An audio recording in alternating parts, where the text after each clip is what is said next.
Welcome back to the channel, Dad's Garage. Today on Dad's Garage, we're going to do some touch-up paint on Dodge 2.0. And remember, we call it 2.0 because it's the second 2010 Dodge Charger police car that we purchased to repair. So this one is coming to an end, and after I do the paint, I will update you as to all the other things I've done.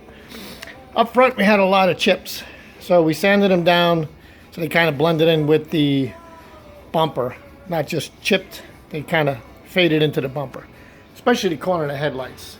That looked terrible with the smoked headlights, and that little chip there looked terrible. So we're going to paint that.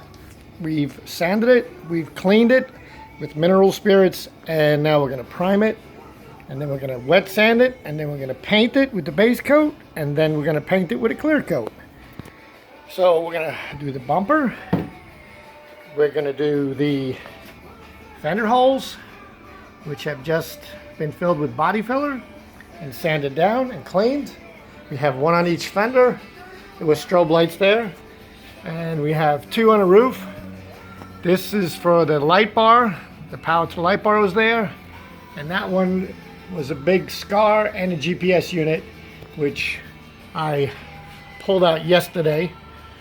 I'll show you that. It's actually this silly little cap. It's nasty, and my fingers are nasty just touching it. It looks silly on the car. So without it, the car will look like a regular civilian car, not a patrol car. This project required a few things. Obviously, mineral spirits, shop towels, blue tape, sandpaper. I use 100, then I go down to 220, and when I wet sand, I use 600 for a smooth finish.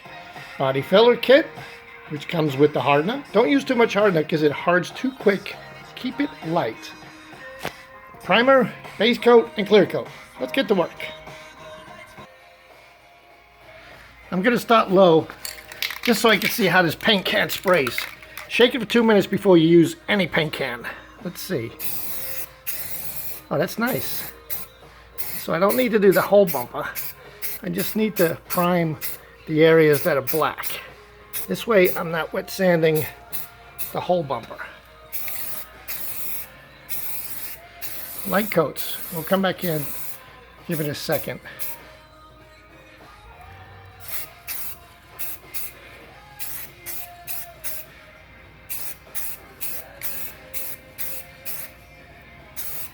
I bought white primer because it'll be easier on the white base coat. Oh, I was supposed to get my wife out here. She wanted to see paint. I guess she's going to see paint after it's painted. Let's see how we doing. And remember, turn off your fans in your garage so you're not blowing bugs around. Okay, let's go to the fenders.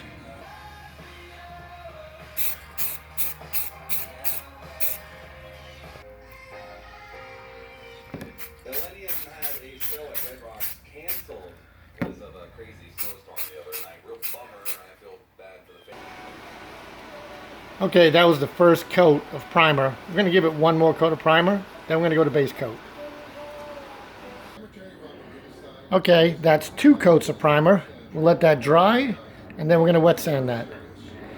If my little cell phone camera here disconnects us, I apologize, but there will be a part 2 to this if it does that. If not, it's going to be one long video.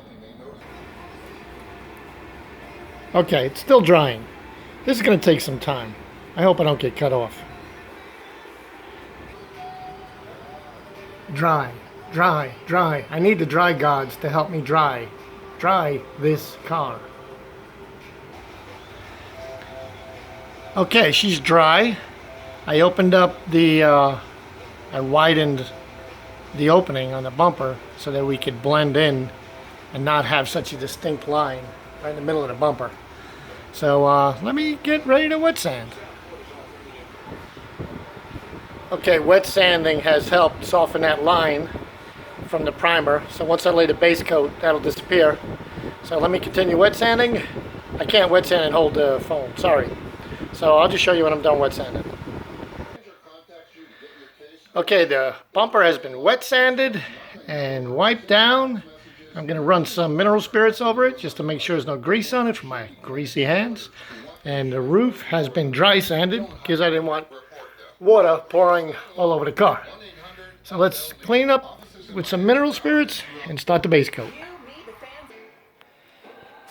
Bad news. Battery is low. Just about to spray the base coat.